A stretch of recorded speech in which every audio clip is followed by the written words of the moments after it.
കൊല്ലങ്കോടിനടുത്ത് സ്ഥിതി ചെയ്യുന്ന പ്രശസ്തമായ ഒരു തമിഴ് ബ്രാഹ്മണ അഗ്രഹാരമാണ് ആലമ്പള്ളം. ഇവിടുത്തെ പ്രധാന വൈഷ്ണവ ആരാധനാലയമാണ് ശ്രീ ഭൂമി സമേത ശ്രീ വരദരാജ പെരുമാൾ ക്ഷേത്രം. ഗായത്രിപ്പുഴയുടെ തീരത്തോട് ചേർന്ന് കിടക്കുന്ന ഈ ഗ്രാമവും ക്ഷേത്രവും സാംസ്കാരികമായി ഏറെ പ്രാധാന്യമർഹിക്കുന്ന ഒന്നാണ്.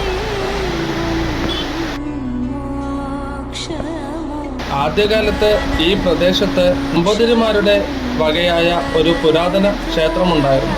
അവർ ഇവിടെ നിന്നും മാറിയതിനു ശേഷം ക്ഷേത്രം തകരുകയും പിന്നീട് പാലക്കാട് രാജാവ് തമിഴ്നാട്ടിൽ നിന്നും തമിഴ് ബ്രാഹ്മണരെ ഇവിടെ കൊണ്ടുവന്ന് താമസിപ്പിക്കുകയും ചെയ്തു.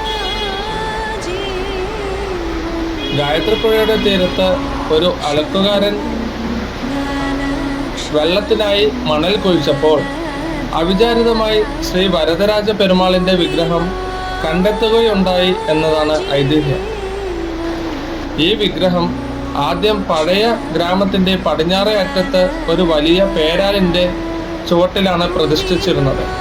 പിന്നീട് ഗായത്രിപ്പുഴയിലുണ്ടായ ശക്തമായ വെള്ളപ്പൊക്കത്തിൽ പഴയ ഗ്രാമത്തിനും മുൻപുണ്ടായിരുന്ന ക്ഷേത്രത്തിനും കേടുപാടുകൾ സംഭവിച്ചു. തുടർന്ന് ഗ്രാമവാസികൾ വിഗ്രഹം സുരക്ഷിതമായി മാറ്റി. ഇന്നത്തെ പുതിയ അഗ്രഹാര തെരുവിൻ്റെ പടിഞ്ഞാറേ അറ്റത്ത് പുതിയ ക്ഷേത്രം നിർമ്മിച്ച് പ്രതിഷ്ഠിക്കുകയായിരുന്നു.